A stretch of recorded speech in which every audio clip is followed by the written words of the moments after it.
This place feels like home now, so I expect good service when I arrive. Surprisingly, when I returned home, my estranged mother-in-law was there, making a shocking statement. Her words left me speechless with surprise. I had just returned from a trip to Florida for my sister's wedding, having been away for 5 nights and 6 days. It turned out that during my absence, my mother-in-law had moved into our house, a move orchestrated by her son, my husband. I confronted my husband, seeking an explanation, but his response was completely unexpected. My name is Samantha, a 31-year-old who works in sales. I focused on my studies and secured a job at a leading insurance company right after graduation. Many people see me as a dedicated career woman, and indeed, I am passionate about my work, striving for excellence every day. Despite my professional success, my love life was non-existent until a significant change occurred. On a particularly busy day filled with client meetings, I was running late to finalize a contract with a client. In my haste, I grabbed the documents and dashed out of the office, hoping not to be late. Suddenly, I heard someone shouting my name. It was Brian from the administrative department of my office. We didn't talk much, usually just exchanging greetings. Breathlessly, Brian caught up to me and handed me some documents. "What's this?" I asked, puzzled. It turned out I had grabbed the wrong documents in my rush, and Brian, noticing the mistake, had hurried to give me the correct ones. I was bewildered, realizing my error and thankful for his timely intervention. "Thank you, Brian. Without your help, I would have jeopardized my client's trust," I gratefully expressed. I was embarrassed by my mistake, but Brian simply offered a reassuring smile, pleased to have been of assistance. His kindness in that moment marked the beginning of a change in my life. That day, I managed to seal the deal with the client, thanks to the unexpected help. This event brought Brian and me closer. We began talking more, sharing meals, and eventually started dating. He was 4 years my senior, always calm and full of positivity. After dating for 3 years, we decided it was time to get married, looking forward to a joyful life together.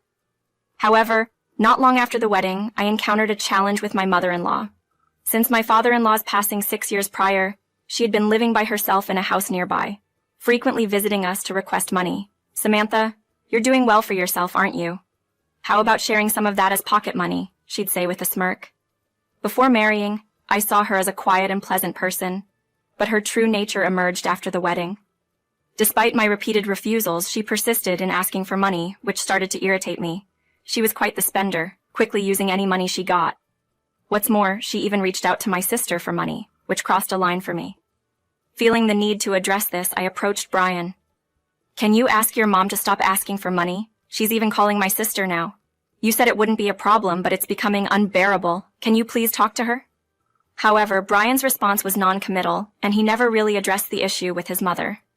After marrying him, I realized Brian was somewhat of a mama's boy, often seeing me as the problem whenever I voiced concerns about his mother. No matter how often I brought it up, Brian would dismiss it, saying, "That's just how mom is. You don't have to give her money, just ignore her." He suggested I should just tolerate her behavior, but he never confronted his mother about her actions. Moreover, my mother-in-law frequently criticized my household management, adding to my frustration. As she aged and her health began to decline, she started hinting at wanting to move in with us in our spacious home. She never explicitly stated her wish, so I avoided the topic. Then, one day, Brian mentioned, "Mom's feeling insecure about getting older and wants to live with us." When Brian suggested with a hopeful smile that his mom moving in with us was a good idea, I couldn't hide my dismay. "Living together? Absolutely not. I can't agree to that," I said with conviction. Brian seemed taken aback by my strong refusal and criticized me sharply. "Why are you being like this? Mom's just trying to be nice by suggesting she live with us," he argued. I couldn't help but question the benefit for me, given the strain of her continuous requests for money and relentless critiques of my cleaning. The mere idea of sharing our space with her full-time was mentally exhausting. Brian, puzzled, asked, "What do you mean, what's in it for me? Aren't we family? Did you marry me just for perks?" Our discussion quickly spiraled into a loud dispute, which dragged on without resolution and continued into the next day. Amid this tension, the excitement for my sister Amy's wedding in Florida was a welcome distraction. After our parents died in a car accident 4 years earlier, leaving me somewhat isolated from other family members, Amy became my closest kin. We've shared a bond since childhood, confiding in each other about things we never even told our parents. Hearing about her wedding filled me with joy, almost as if it were my own celebration. The wedding date was fixed well before Brian and I married, and I planned to go alone. About 6 days into our ongoing argument, Brian approached me with an unexpected apology. "I'm sorry, I overreacted. If you're not comfortable with Mom living with us, we won't insist," he conceded. His words brought me a sense of relief. "Thank you," I responded. "I'm sorry for being so adamant too." Brian then gently reminded me about Amy's wedding, expressing hope that I'd enjoy my time in Florida. His supportive words brightened my mood, and we reconciled, looking forward to the days before the wedding in a much happier state. The wedding day itself was as beautiful as one could imagine, set against the breathtaking backdrop of Florida's serene sea visible through expansive windows. Amy was radiant in her wedding gown, her joy infectious, bringing me to tears more than once. Getting to know her husband Anthony, who had shown himself to be both dependable and kind, reassured me that my sister was in good hands. After joyfully celebrating their wedding, I spent 5 nights and 6 days exploring before heading back to Philippines. As I walked through my front door, calling out, "I'm home," I was greeted not by the expected quiet of my house, but by my mother-in-law. "Welcome back, Samantha. You're here," she said with a smirk, making it clear she now considered my home hers and expected to be catered to. I was taken aback by her boldness. Rushing into the living room, I found Brian, my husband, relaxing on the couch. Confused and upset, I asked him about his mother's unexpected presence, only to learn he had decided we would all live together without consulting me. Brian's relaxed admission and justification for his deception were infuriating. He argued it was an opportunity for me to show family loyalty, despite the fact that my own parents were no longer with us. My mother-in-law then demanded I start showing my appreciation by giving her daily massages, and even suggested rearranging our home to suit her needs. Their entitled attitude was too much for me, and I couldn't help but raise my voice in protest. Brian's response was harsh, insisting we had no choice but to live together and dismissing my feelings with a callous remark about my lack of family. Feeling utterly disrespected and realizing my feelings for Brian had turned ice cold, I declared my intention to seek a divorce. Their laughter and mocking disbelief at my decision only confirmed my resolve. Despite their insults and claims that I would be unable to survive without them, I knew I had to leave. Their verbal abuse continued, but I remained silent, determined to start a new chapter away from their toxicity. Ignoring their taunts, I swiftly pulled out my phone and dialed a number. Brian's curiosity piqued as he questioned who I was calling, but my attention was focused on the call. "Hey, Amy," I greeted, the moment my sister answered. Yes, I had reached out to my sister, Amy. "Thanks for the warm wishes. The wedding was beautiful, and I'm back home now. I'm calling because I've made an important decision and needed to share it with someone who's always been there for me." As I spoke, Brian and my mother-in-law could only watch, unsure of what to expect. "I've decided to divorce Brian," I announced, my voice steady and clear. "The house feels too large for just one person, and I have no intention of staying here alone. It's time to resolve the matter of the house and land." My declaration was firm, leaving Brian and his mother speechless. Amy's response was supportive, offering her help with whatever I needed next. After thanking her and ending the call, Brian's frustration erupted. "How can you make these decisions alone? You're planning to deal with the house and land by yourself." His disbelief was echoed by his mother, who reminded him that he was supposedly the legal owner. However, I corrected them with confidence. I am the legal owner of both the house and the land. Their shock was palpable, especially when confronted with the truth about the ownership. Brian's mother, incredulous, pressed him for answers, but he remained silent. Facing Brian, I calmly asked why he had lied about owning the property. His confession was filled with insecurity and embarrassment.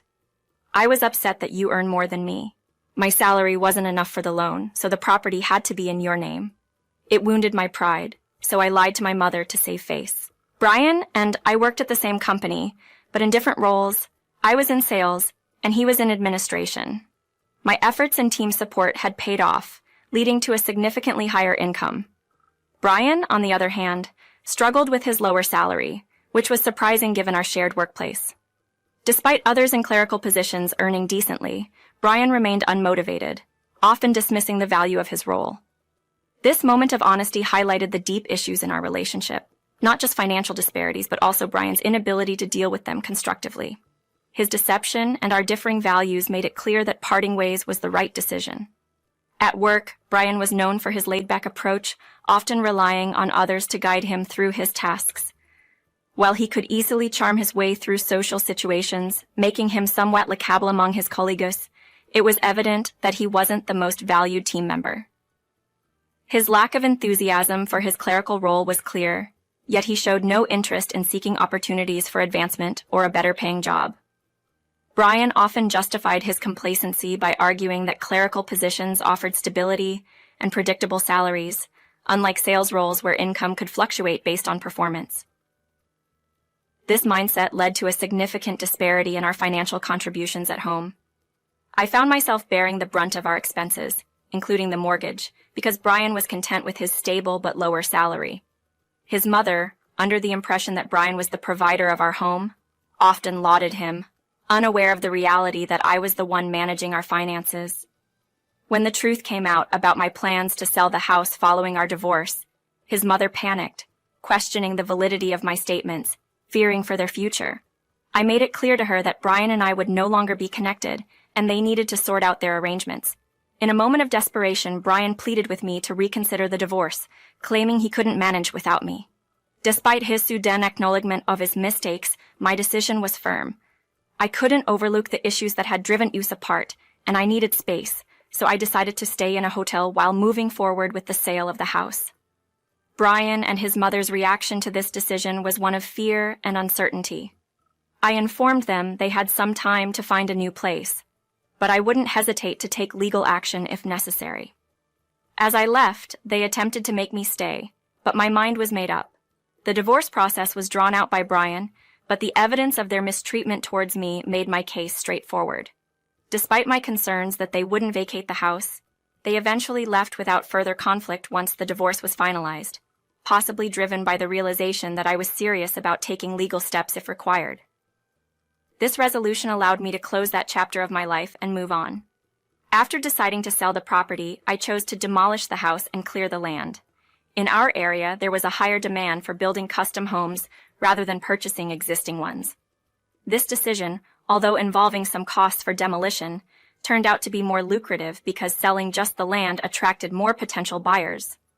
During this time, Brian and his mother, having nowhere else to go, moved into public housing. I found a new place to live, which was significantly farther from where I used to work. The distance, combined with my desire to avoid any further encounters with Brian, led me to resign from my job. I was ready for a fresh start, both personally and professionally. Fortunately, I found a new opportunity with a company owned by my sister's husband, Anthony.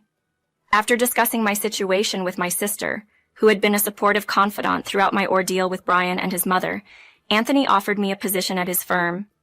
This company, also in the insurance sector and competing in the same market as my previous employer, welcomed me warmly. In my new role, I thrived, driven by a newfound sense of freedom and determination. I was no longer weighed down by personal troubles, allowing me to dedicate myself fully to my work. My efforts paid off, leading to positive feedback from clients and a noticeable impact on the company's success. Anthony's acknowledgement of my contributions only fueled my motivation further. The news of my success and departure had a significant impact on my former company, highlighting the loss of a valuable team member. Meanwhile, without the support network I unknowingly provided, Brian struggled to maintain his facade of competence at work. His reliance on charm over actual performance became increasingly evident, leading to his isolation and eventual resignation. The job market proved challenging for him, and with his mother's lackadaisical approach to employment, their situation became dire. One day, his mother reached out to me, desperately seeking assistance. Despite our history and the difficulties they had caused, she pleaded for my help, a stark reminder of the complex web of personal and professional lives we navigate. When Brian's mother called me, her voice trembling with desperation, she painted a grim picture of their life. She lamented over their hardships, with Brian being constantly on edge and taking his frustrations out on her. She begged me to either take him back or help them financially, her plea laced with what seemed like rehearsed despair, aiming to pull at my heartstrings.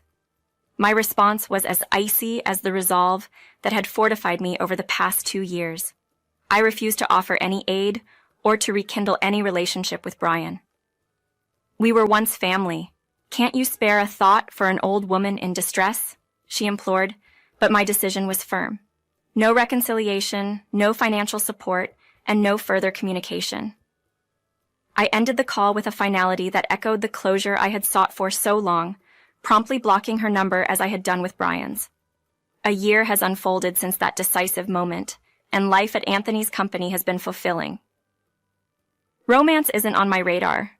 I'm content with the independence and peace I've found. My bond with my sister remains a source of joy, especially with the anticipation of becoming an aunt. Life's simple pleasures and the support of loved ones have filled the spaces left by past turmoil. However, life has a way of bringing the past to your doorstep, often when you least expect it. During a work-related visit to the neighborhood I once shared with Brian, I stumbled upon a figure that seemed a shadow of the man I once knew. Dressed in tattered clothes, with unkempt hair and a beard, he was collecting cans beneath a bridge. The recognition hit me with a jolt. It was Brian. The sight of him, so diminished and struggling, halted me in my tracks. Rumors of his unsuccessful job search had reached me through former colleagues. His insistence on sticking to clerical work despite evident talents for more engaging roles had seemingly led him to this low point. In our happier days, I had encouraged him to explore careers that would better suit his outgoing nature and interpersonal skills. It was a sorrowful realization that my advice had gone unheeded, a reminder of the disconnect that had grown between us even before our separation. Despite the stirrings of empathy, I reminded myself of the reality that we were now strangers, each walking our path shaped by the decisions we made. Brian's current plight, though unfortunate, was a consequence of his own choices. It wasn't my place to intervene or offer solace. With a heavy heart yet a clear conscience, I turned away and continued on my path, leaving the past behind me once more.